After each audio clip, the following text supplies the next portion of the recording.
Welcome back to another episode of Say What Needs to Be Said. I'm your host, Asante, Mr. Pick Six Samuel, two-time Super Bowl champion, Pro Bowler, All-Pro, record-breaking cornerback, and 50 interceptions in 10 seasons. Clap it up. Yeah, man. Future Hall of Famer, they better stop playing with the Mr. Pick Six. Yes, Thursday night vibes, and got to welcome the co-host, 2-3 Drees in the building. How we doing out there today, baby? Focus in. How we doing, baby? Man, I can't wait for that Hall of Fame. I heard future Hall of Fame. I can't wait for that, man. I'm gonna be there with my jersey on, all that. yeah, already, man. You know we got to speak it into existence, man. They have to stop playing. You know the stats, the numbers, say it all. Does it?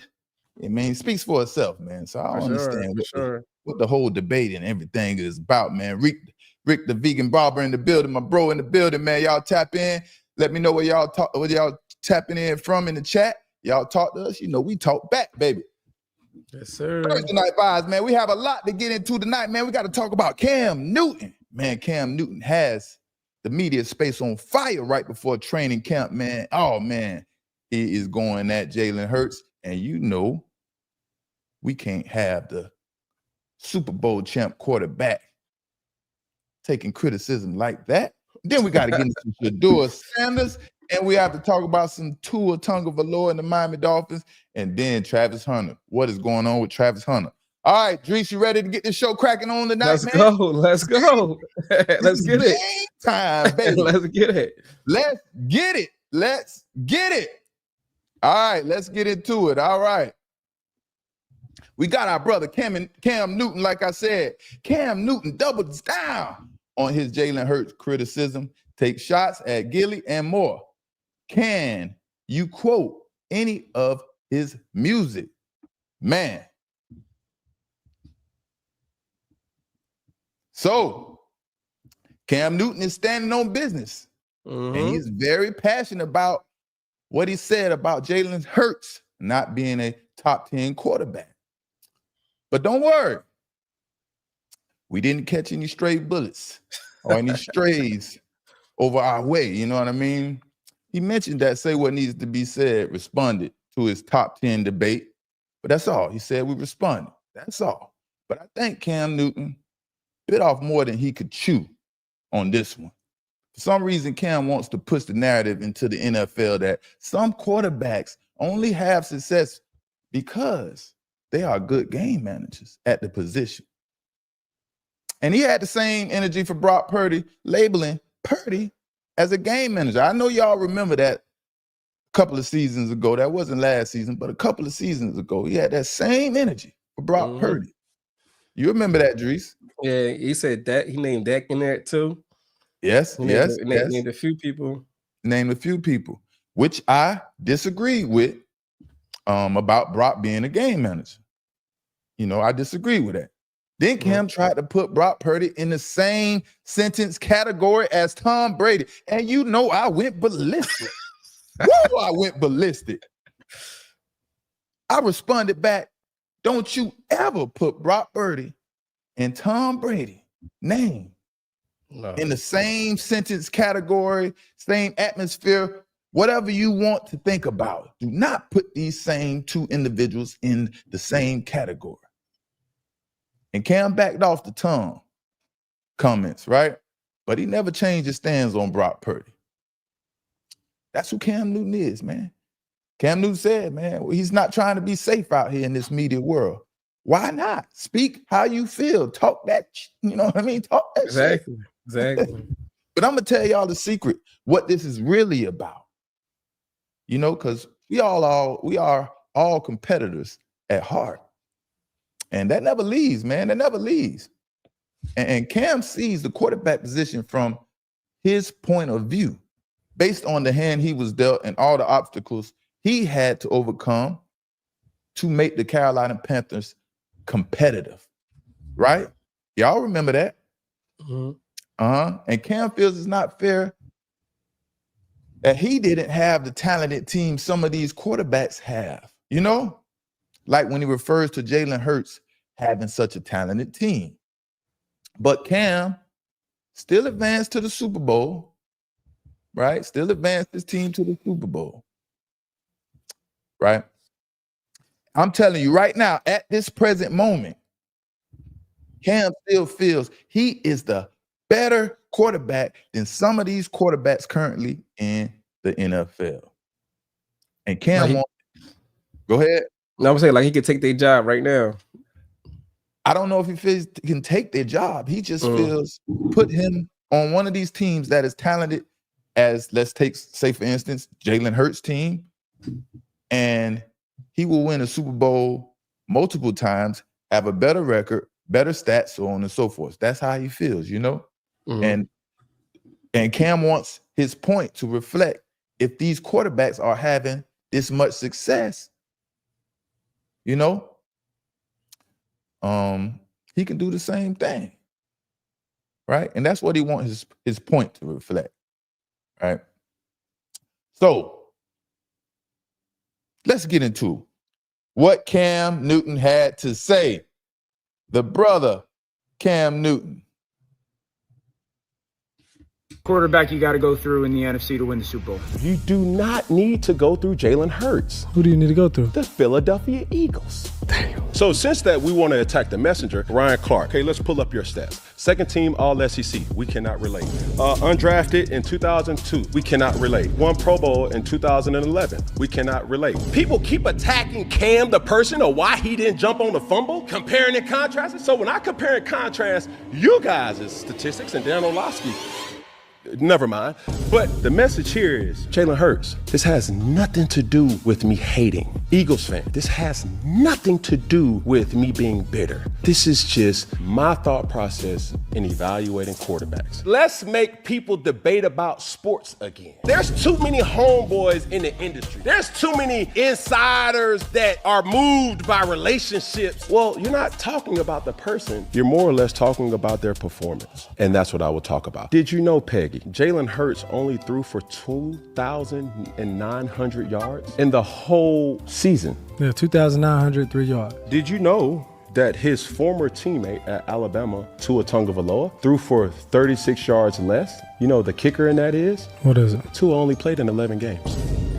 Baker Mayfield threw for 4,500 yards, 41 touchdowns, and 16 interceptions. Justin Herbert's stats, 23 touchdowns and only 3 interceptions. So what are we talking about here, ladies and gentlemen? Cam hating on Jalen? No, that's not the case. He doesn't need to play elite for his team to be successful. They're not winning games solely on his performance. The elite guys is. He lacks nothing in the skill department. But like I told him, team situation doesn't require you to showcase your individual talent. These guys that I put on the list are all valid. So stop coming for me as if I don't know this game of football. All right. So let's get into it. I'm telling you, man, listen, Cam really wants to prove that he can still play football and lead a team to a Super Bowl.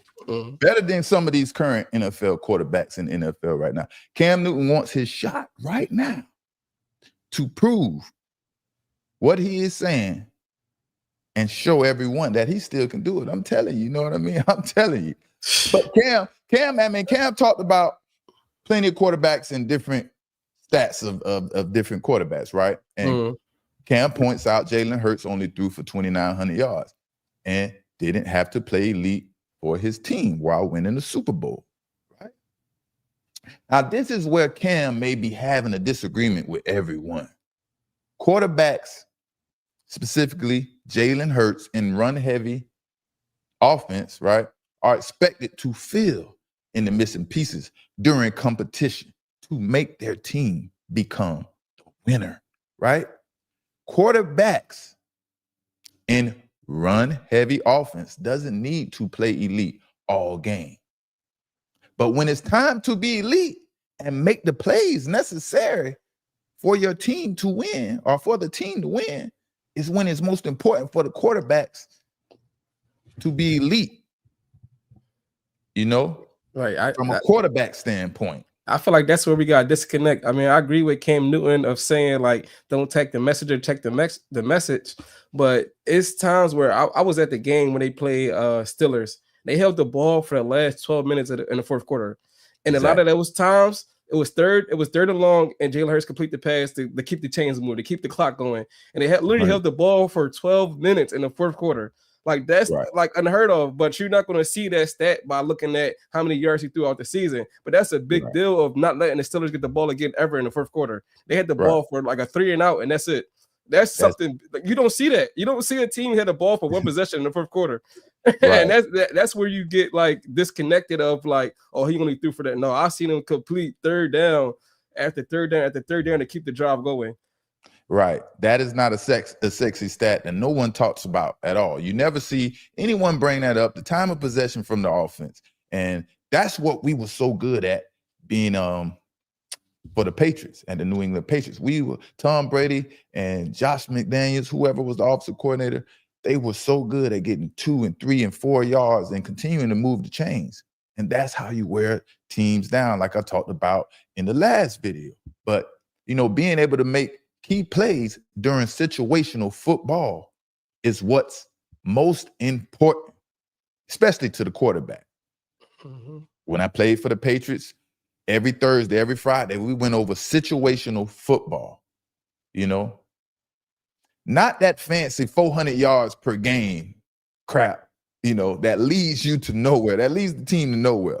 That is cute and all, but it's fancy and it's cute, but it doesn't lead to nowhere unless you're making the key plays during situational football. Like many non-winning quarterbacks didn't make the plays in situational football, right? But because the quarterback play doesn't seem elite for the entirety of the game, doesn't mean that quarterback wasn't elite when he needed to be. That's the difference. Just because you're not elite or the quarterback isn't elite the entirety of the game doesn't mean he is an elite when he needs to be during situational football. You know?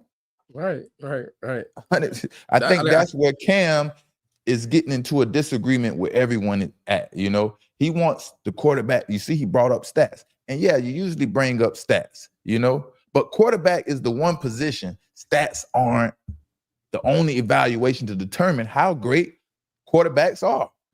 You know, how many championships a quarterback wins is the most important stat for a quarterback, period. No one cares how unathletic Tom Brady was because he won championships. Now, everybody think about this. Everybody think about this. I always give you something to think about. If Brady never won a Super Bowl, he definitely wouldn't be considered one of the greats to ever play the position of quarterback. If Tom Brady never won a Super Bowl, he wouldn't be considered one of the greats to ever play the position at quarterback. But because Tom Brady was never considered this super talented quarterback, he had to win Super Bowls to be considered great. That's how it is for some players and things like that, you know?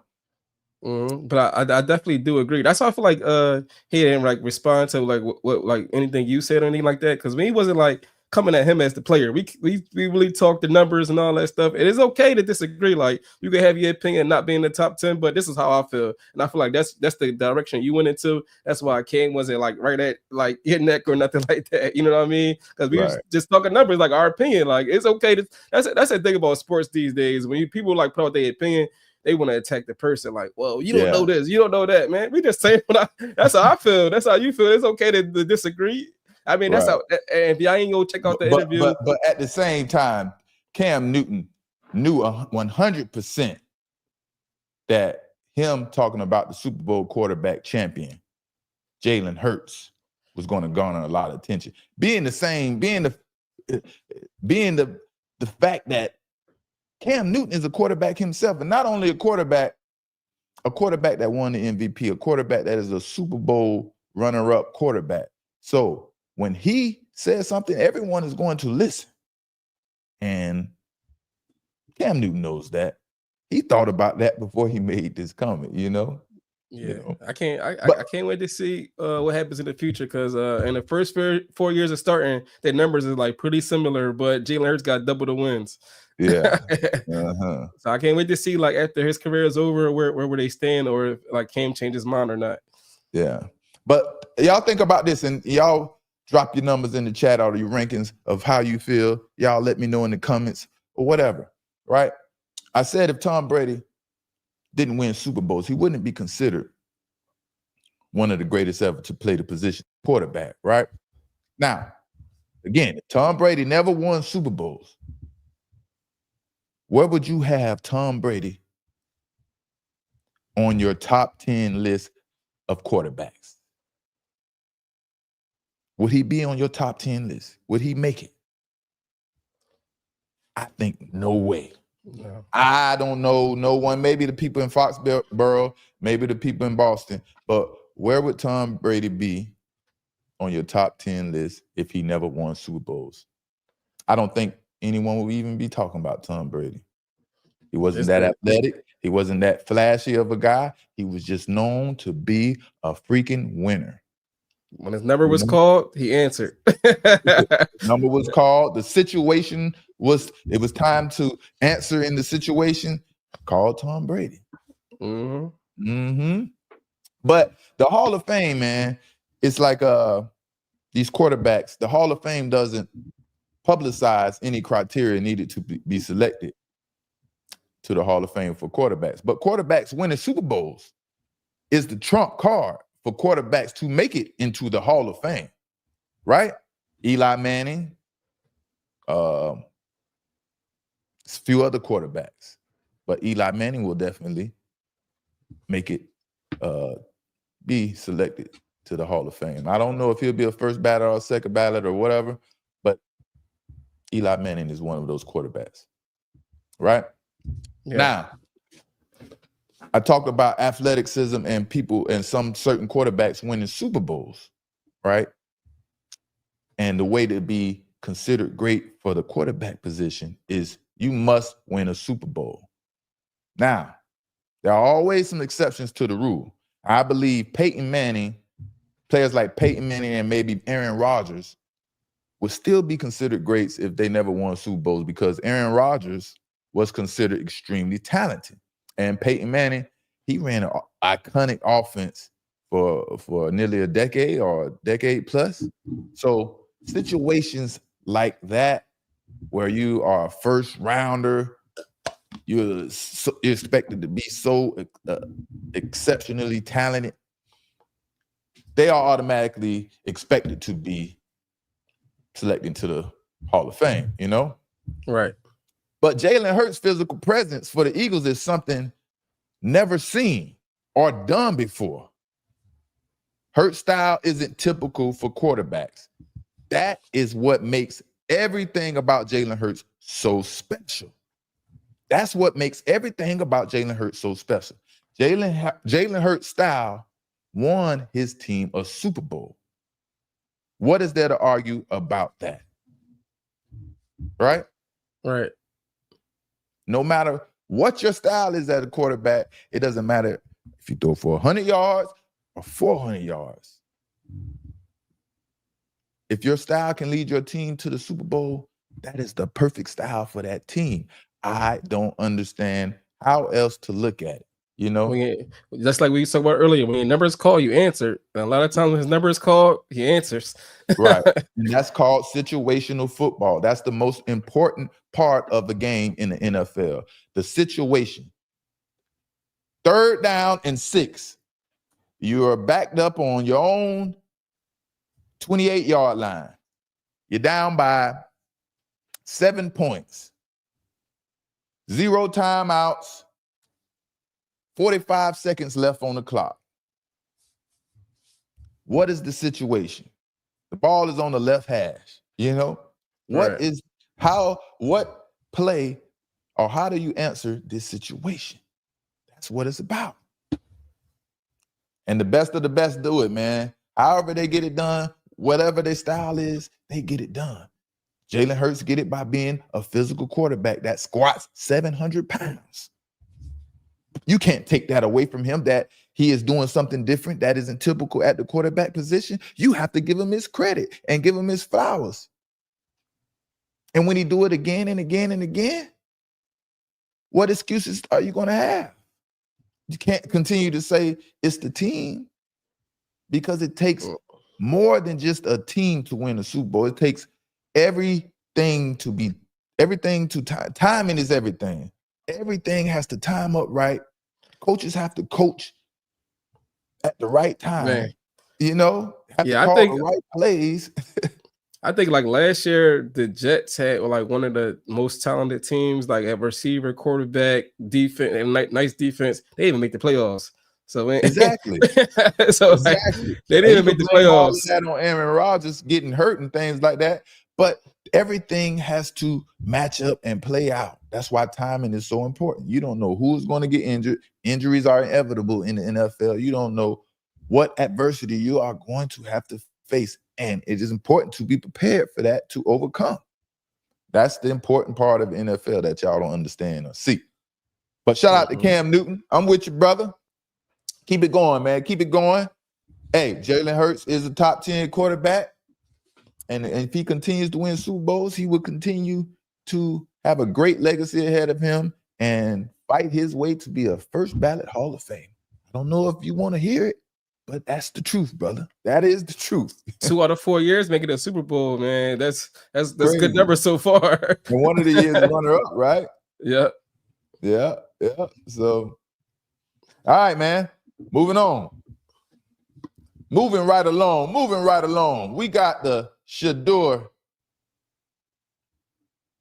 We got the Shedeur Sanders in the building. All right. What it says.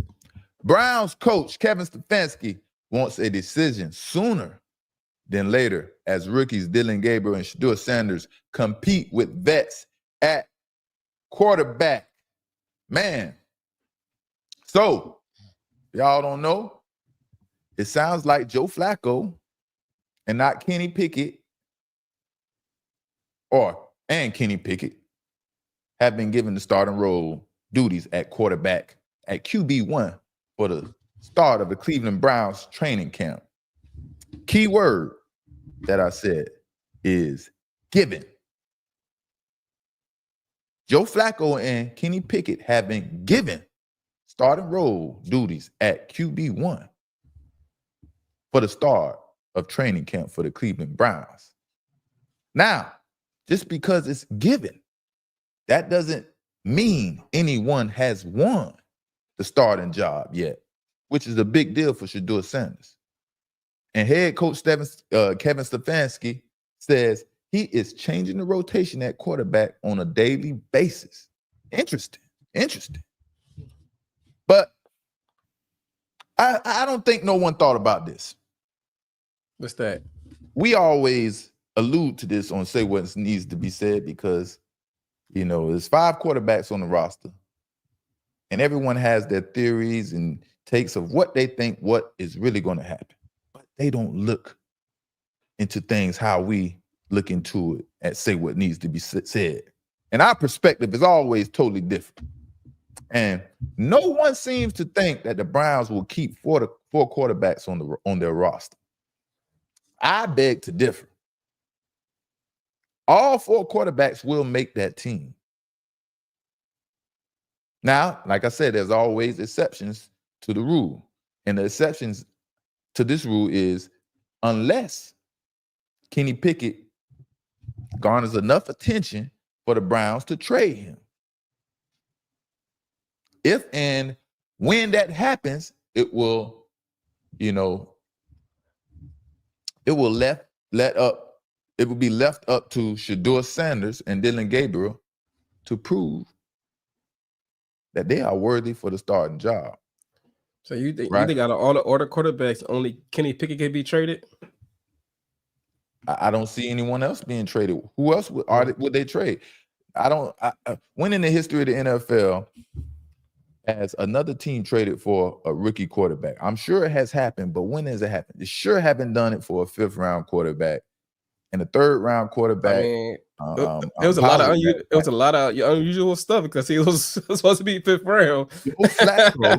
Joe Flacco is nothing but a security blanket. Like I said before in the last video, Joe Flacco is nothing but a security blanket. And Dylan Gabriel,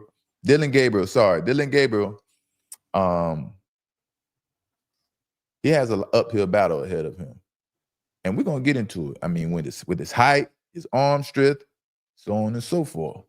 But it was interesting because General Manager Andrew Berry, right? They asked him a question about having 4 quarterbacks or 5 quarterbacks on the roster or on the team. And Andrew Berry had to explain his outlook on the 53-man roster. Let's check it out. Keeping 4 quarterbacks is a strong possibility. And like I said, that will happen. Everyone understands Shedeur Sanders isn't your typical 5th-round quarterback. You know, Shedeur Sanders has the abilities, if not more, as any 1st-rounder that was drafted this season. And he's proven he will make a difference on every level of football he's played at so far. Shedeur Sanders has proved that, you know? And when that time comes for the Browns to decide who will be QB1 and QB2, Shedeur Sanders' name will be hard to be overlooked and will require some strong, uncomfortable conversations between the coaching staff. And those questions will be, Drees, do they really want to win? Right. You know, man, I'm not gonna lie, man. Today, when the training camp news came out, when Justin Fields he went down, like got carted off the field, you started thinking about trade. Yep. I was like, but then I heard Kurt say he got his foot stepped on or something like that. But usually, you get carted off the field, it's something bad. But I don't feel like it's that serious. I was thinking like if Justin Fields will miss the whole year, they might make a move to like.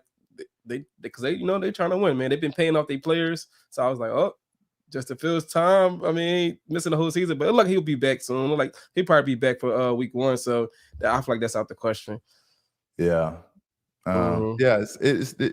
They said it's not that serious. Said it's just a little injury, something like that. Not that serious, but he'll be back. At the same time, it's really have to be a desperate situation for the team, for any team out there to trade for Joe Flacco or Kenny Pickett, in my opinion.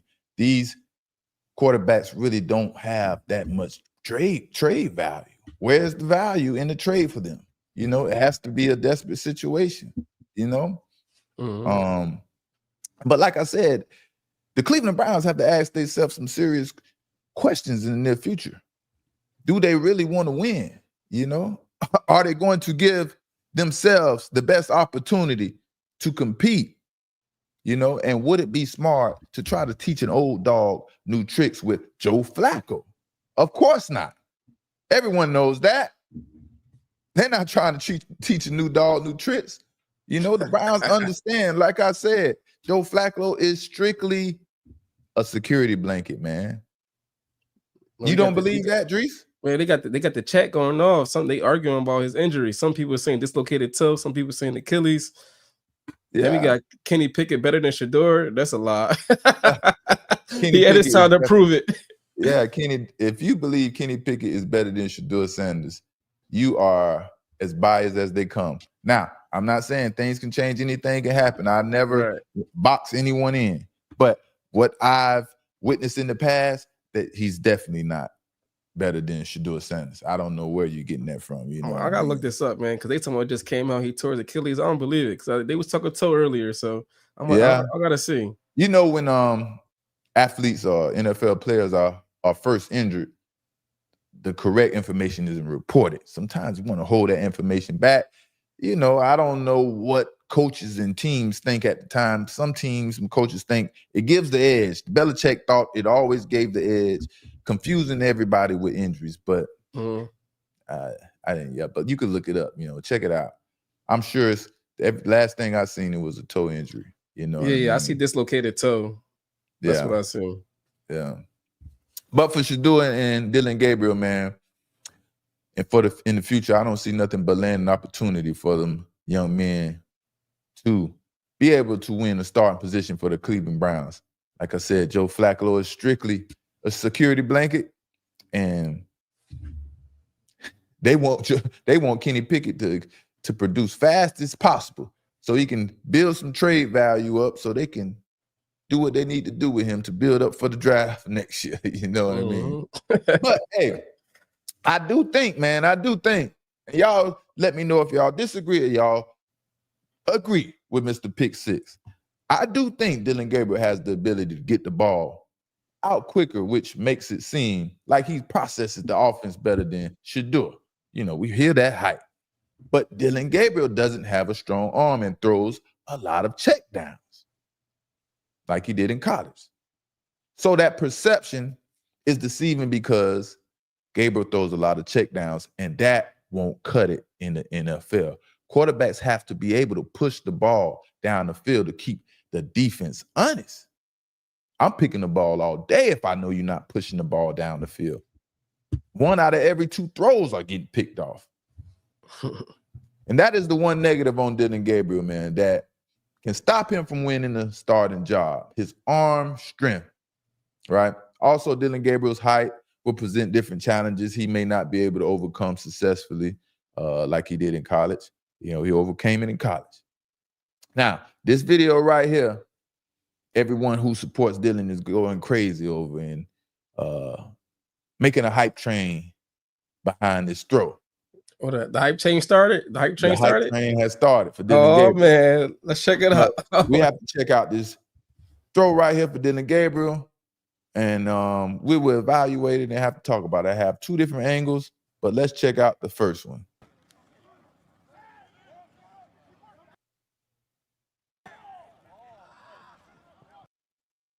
Here we go.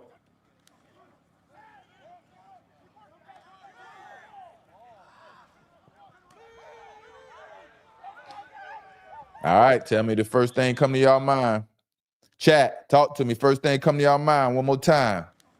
First angle. How the hell he's so open? Why is he so open, huh? Yeah, what the hell is this? I was seeing DB in the whole picture.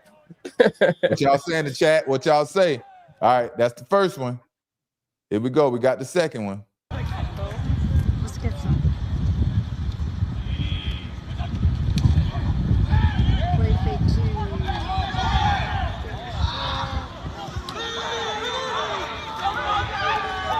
A little hard to see, but y'all get the picture. Y'all get the picture, right? What do y'all see with this throw? Y'all talk to me. I need y'all to get into perspective. Say what needs to be said. I need y'all to see things how we see things, you know, so y'all can join into these conversations. What they saying in the chat? Okay, I see you, Leroy. In this clip, right, that we just witnessed, Gabriel's strengths and weaknesses are being on display. Right. He's showing his strengths and his weaknesses. And that is, he can process things quickly to find an open man. But at the same time, he is lacking the arm strength quarterbacks need in the NFL to effectively get the ball down the field. Now, this is the same jacket they tried to put on Shedeur Sanders. But again, I beg to differ. I think Shedeur Sanders' arm is completely sufficient enough to do anything he needs to do in the NFL, right? You know? But the biggest difference from one level to the next, college to the NFL, is the speed of the game, along with the tempo. You know? Adjusting to the speed of the game in NFL is one of the hardest things for a rookie to overcome. Adjusting to that speed, man, it come so fast. Everything start happening fast, right? And in the NFL, as we see, teams are not too intrigued to invest in the offensive line. And that is the last position general managers choose to bolster up Man, So you got DNs running the same speed as wide receivers these days. exactly. So quarterbacks have to be able to make quick decisions or be able to manipulate the pocket or use their feet to their advantage because the offensive line is only given 3 seconds for the quarterback to be able to get the ball. 3.5 seconds at the most.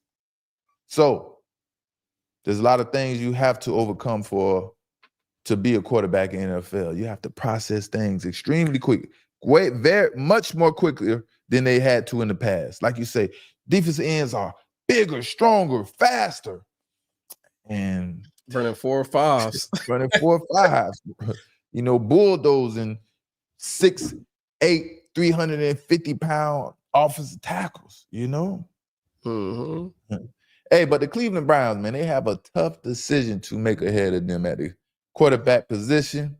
No one believes the Browns will keep 4 quarterbacks on the roster, except for me. I do. Raise your hand, and if you do, I don't think so. raise your hand. I don't think Streets so. don't agree. Oh man, they're keeping 4 quarterbacks on the roster. Mark my word. All right, y'all let me know. I just don't see anyone being released or traded. I don't see anyone being released or traded. That will be an uphill battle for the Cleveland Browns, But like I said, in the worst case scenario, in an absolute worst case scenario, the Browns will place Kenny Pickett or Joe Flacco on the injured reserve with some mysterious injury if they aren't able to trade Kenny Pickett, right? Pickett is the only potential trade candidate I see being tradable. And even that would be a stretch to try to trade Kenny Pickett. Like you said, after a couple of failed opportunities he had in the past, teams already know what's up with him, you know? But injuries in the NFL are inevitable. Like I said, a desperate situation can happen just as fast as Justin Fields had an injury today. It can be desperate just like that. A team can be desperate for a quarterback just like that. So you never know what can happen, Never know. Yeah, man. How you think they're gonna go about preseason, like playing the quarterbacks to evaluate them? I think they're going to start off with a rotation, and whoever starts to separate themselves from the other, that person will start to get more reps and more reps and more reps. But it's such a tricky situation, like I said, being that you have 4 quarterbacks, 2 of them vets, 2 being that is being rookies, you have such a tricky situation. How do you evaluate each quarterback fairly?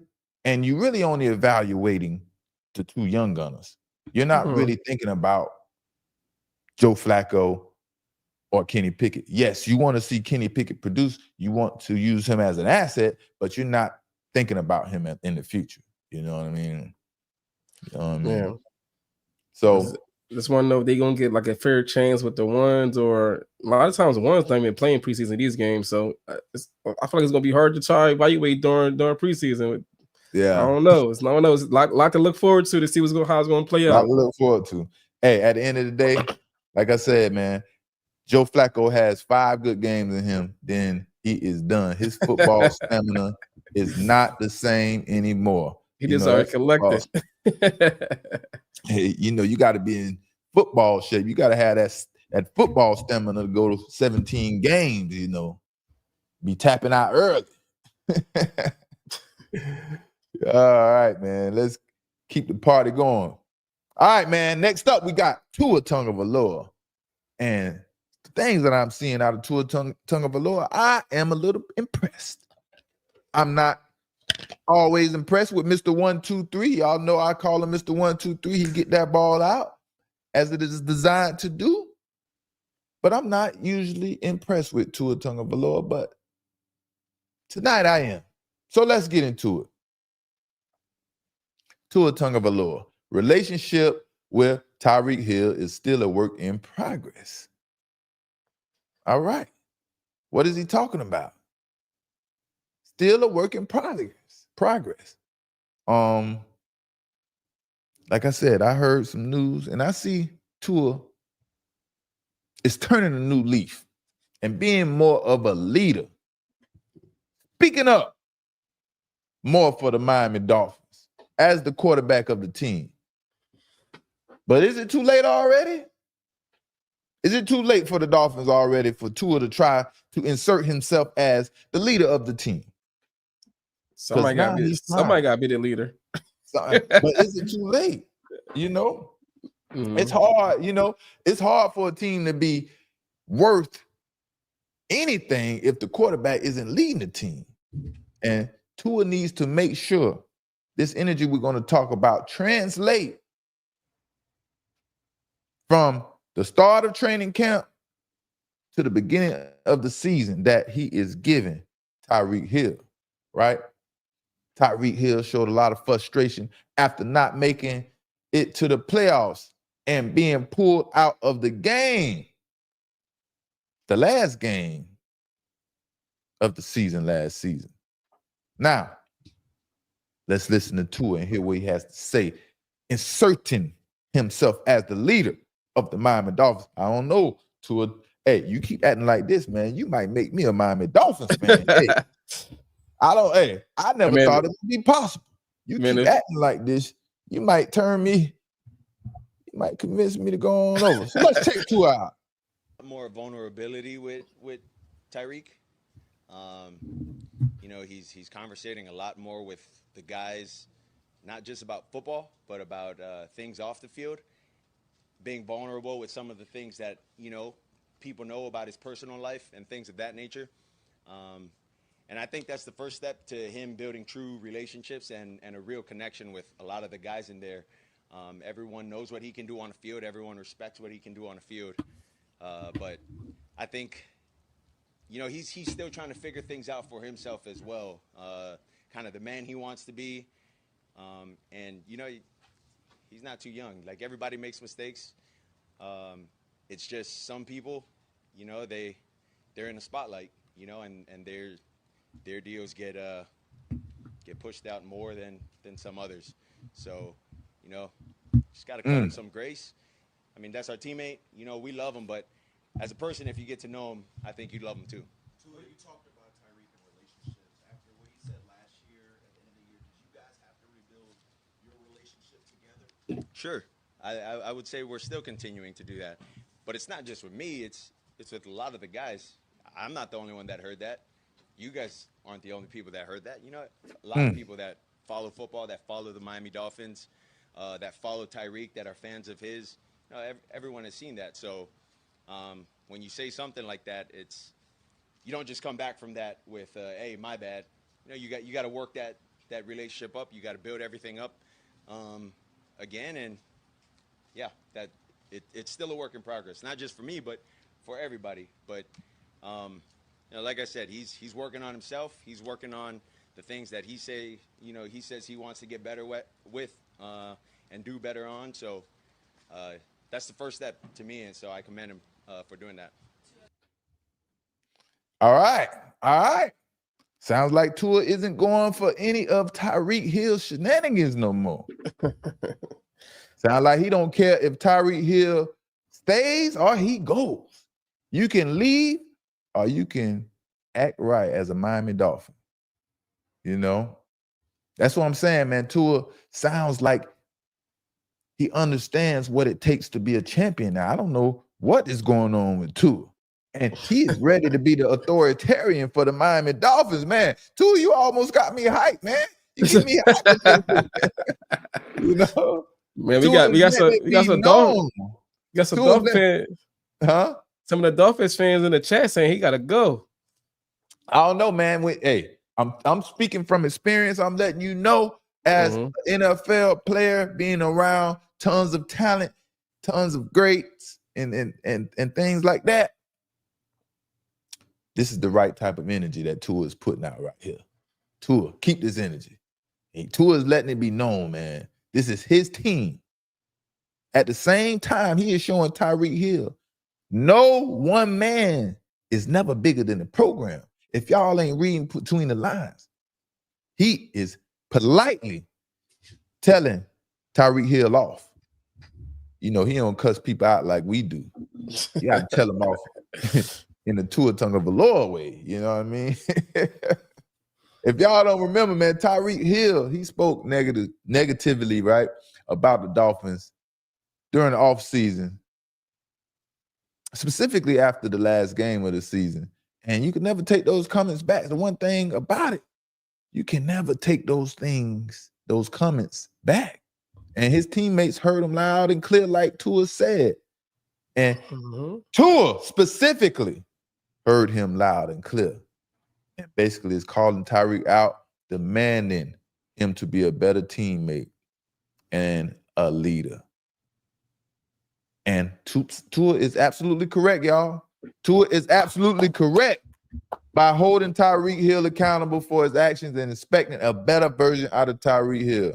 Is Tyreek Hill going to step up to the plate and accept that challenge? Or will Tyreek Hill still remain the entitled, arrogant, it's all about me receiver that he has always been, you know? Yeah, I think for now, that's the typical receiver mentality. I can't even, you know, you got an agent, Antonio Browns, Tyreek Hills, you know, that's the typical. Yeah, I think for now, the off season going into the regular season, I think it's gonna be like getting better and better and better. But as soon as in the game time situation it don't go right, snap right back. That's how it goes. You know what I mean? Right now, you in training camp building like that family bond, man, going to war with each other and all that stuff. But as soon as game time situation, I'm wide open down the field, and I don't get the ball. Right. No, I need to get out of here. I need to go. Yeah, man. When you feel like you the superstar on the team and you have all the leverage, ain't no telling what be going on in certain individual minds. But one thing I will speak about, right, and we'll talk about is after players get paid, or when a team makes a big trade for a player, then compensates that player, we understand who holds the leverage with the guaranteed money. You understand? We get the guaranteed money in our contract, and we feel entitled, and we feel we have the leverage. It's on us to show the integrity, the respect, and be the leader for the team that just paid us millions of dollars, something we've been dreaming about our whole life, right? And yes, we do make ourselves become the victim some type of way and feel like entitled employees. For some odd reason, yes, we do that. Because we understand it's a big billion-dollar company, and once you get drafted, we entitled. It's time to be entitled. At the end of the day, man, what all I'm saying, man, is a privilege to be in the NFL, man. To be a player in the NFL, it is absolutely a privilege. We may not see it that way, but it absolutely is, right? And I see so many players change from who they used to be to all of a sudden feeling like they have the power to be the disrespectful jerk they always wanted to be to their coaches, you know, once they get paid and gain that leverage, you know. And it's so unfair because these are the people who just bless our families with generational wealth, you know. That's what's so unfair about it. But that ain't me. I want y'all to know, before I got paid and God blessed me to be the highest paid cornerback at the time, I made a promise to myself. I made a promise that I would never take advantage of the situation and make sure I make everyone proud who had anything to do with me getting paid. Yes, and I stood on business. Athletes think it's cool to change at like there's all of a sudden no authority to answer to once they've landed that big contract. And like I always say, like I've been saying, and gain that leverage. I hate to see it. I hate to see it. He got exactly what he wanted when he wanted to go to Miami. He wanted to get paid. So he got exactly what he wanted to end up there. So it's like he wanted. Everything played out just sweet for Tyreek Hill. 1,700 yards receiving his first 2 seasons, almost got to the 2,000 yards. And as soon as something goes bad, the ball isn't going his way, the offense of game plan isn't designed around him, he's having a hissy fit, right? But things are starting to make sense. Because like I said, first 2 seasons with the Miami Dolphins, 1,700 yards per season, everything was all good with Tyreek Hill. They were feeding him the ball left and right. He was the offense. He was the game plan. And then this past season, like we talked about, everything started going backwards. Mike McDaniels, Tua started to give or show Tyreek Hill a little pushback. And then guess what Tyreek Hill did? Felt resentment about that pushback. And that's why we heard the comments that we heard from Tyreek Hill. And it shouldn't be like that. I hope they get their stuff together. I hope Tyreek Hill wakes up. But if they're not getting Tyreek Hill the ball, Tyreek Hill is going to continue to spaz out. Ain't no way around it. He's going to continue to spaz out. Chat, what do y'all think? Tyreek Hill continue to spaz out, or will he be able to make things right with Tyreek Hill, man? Depends how good it's going. That's how I look at it. Depends how good things are going. It depends on how good things are going. That's all. At the end of the day, that's what it boils down to. Depends on how good things are going, you know. All right, man. Travis Hunter. What we talking about with Travis Hunter? Anybody have an idea, inclination, anything? What happened to Travis Hunter? I know y'all heard the news. Don't act like we haven't heard the news. I don't know why my stuff does this, but it says Travis Hunter's father released from jail after probation violation withdrawn by the state. So what happened? Travis Hunter Sr. went to jail for a couple of hours the other day. Let's just say it like that. Travis Hunter Sr. went to jail allegedly for a couple of hours the other day. That is being reported, right? Now, usually I would be very hard on a situation like this when dads have the opportunity of a lifetime, like Travis Hunter's dad, right? Travis Hunter Sr. When you become a target from circumstances of your past and the system wants to take your freedom away, everything that is done will be scrutinized 10 times over. Everything will be scrutinized to the 10th degree. And in this case, we're speaking about Hunter Sr., Travis Hunter's dad, right? Mm-hmm. Like I said, he was arrested in Florida for alleged probation violation. What he was doing to violate his probation, no one knows, because what they violated him for sounds crazy. You know, and this criminal system we have in place isn't designed to help us become better law-abiding citizens, man. It's designed to control and suppress people from opportunities, man. That's what it's really designed for. And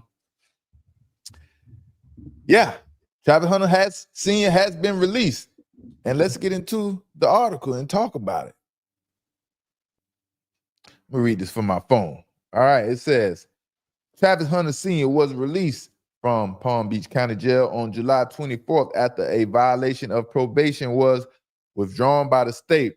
Hunter, the father of Jacksonville Jaguars receiver cornerback Travis Hunter Jr., was booked July 22nd after a warrant for his arrest was issued for a violation of his house arrest. The case was brought before Circuit Judge Howard Coates, who agreed to have the violation withdrawn and order the reinstatement of his probation with all original terms. Given the specific circumstances in this case, there was an attempt to remedy this prior to the arrest. It just happened too quickly. Assistant State Attorney Alejandro Demondo McKean said, the state withdraws the violation of the probation. Alejandro says, so they withdrew the violation, but why? You have a clue, Dries?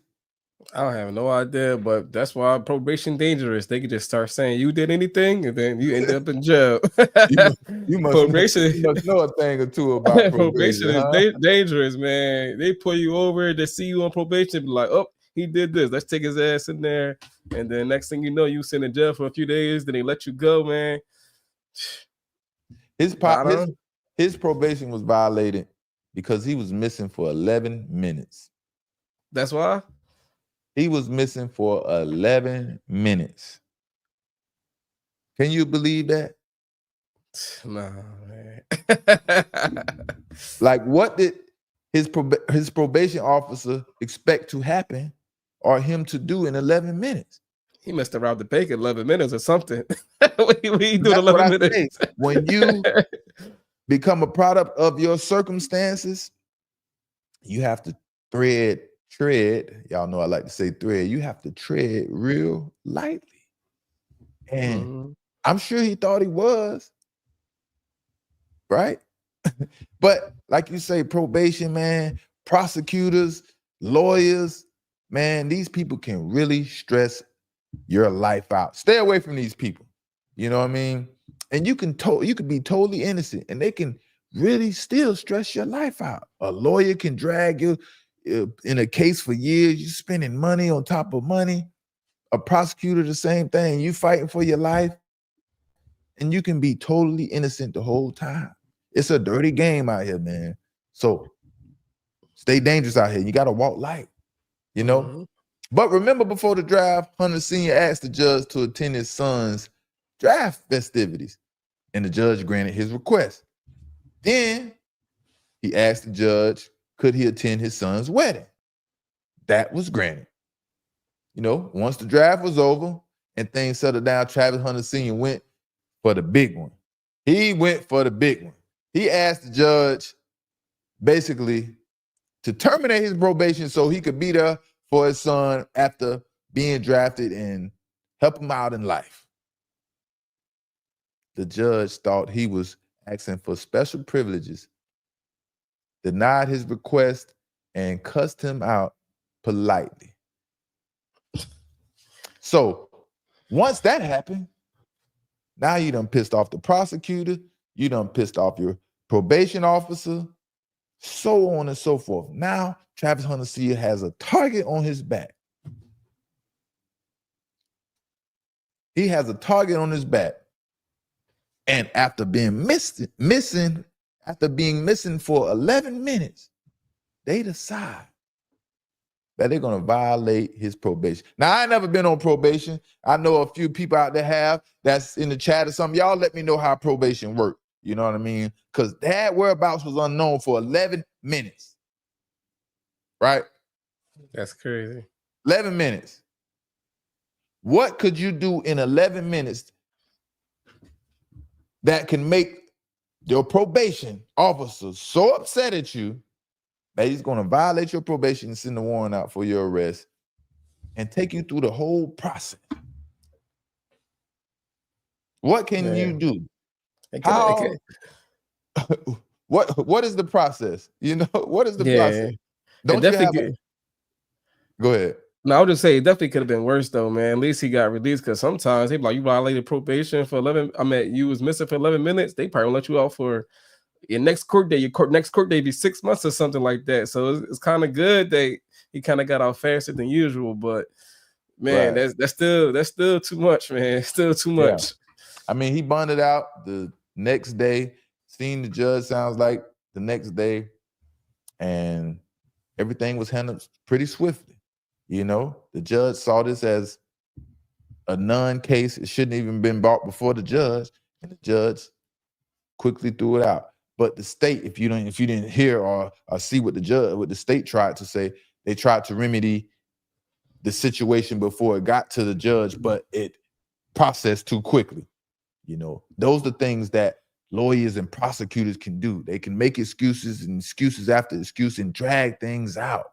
And that is the sick part about it. And because they understand what they're doing to individuals in their life, dragging things out, making them have to continue to spend money and resources just to defend themselves. And half the time, a lot of these people be innocent.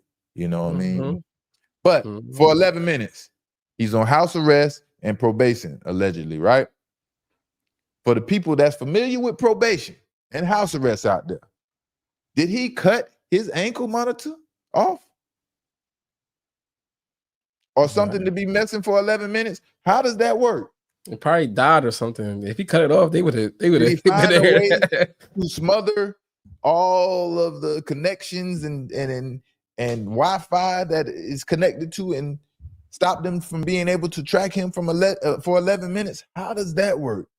You know? And then all of a sudden, after 11 minutes, we know where you are. I know you can't cut the ankle monitor off and then put it back on, right? Not that impressive. But hey, Justin Fields, man, we talked about Justin Fields and we brought it up, man, on the last subject before we get out of here tonight, Thursday Night Vibes. I hope y'all enjoying the show tonight. Make sure y'all like, comment, subscribe. Make sure y'all share the chat. How many people, how many likes do we got, man? There's a lot of people in the chat and we better have the lights up. But Justin Fields, I'm not a believer. They can have all the hype they want about Justin Fields and the New York Jets. I'm not a believer. You can't teach the old dog new tricks. Like I said before, he is in the same. He may be a little above Kenny Pickett, right? He has different abilities, better abilities than Kenny Pickett. But if you're thinking anything special to happen from Justin Fields in New York, you're out of your mind.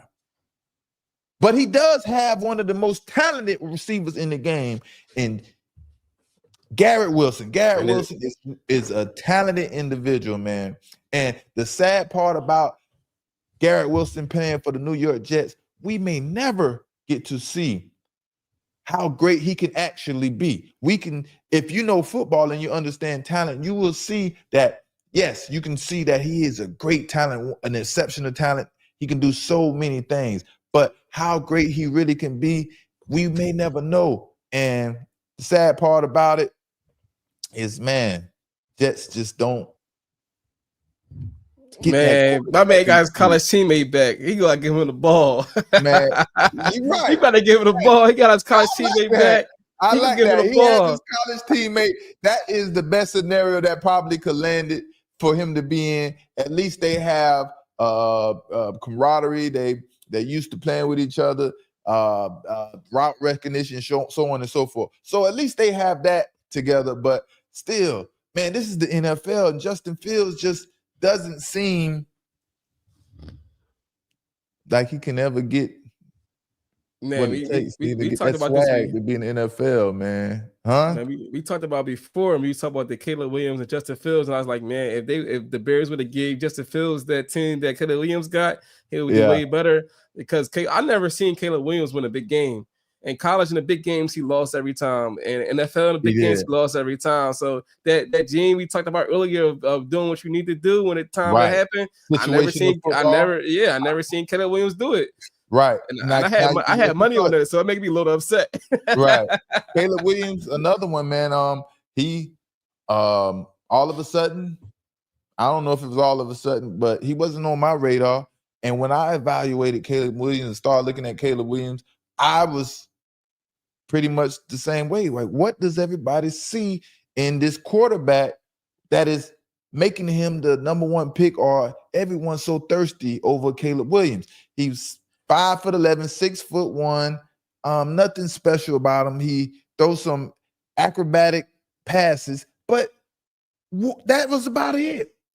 So I didn't never really see anything too special in Caleb Williams, but I don't know, man.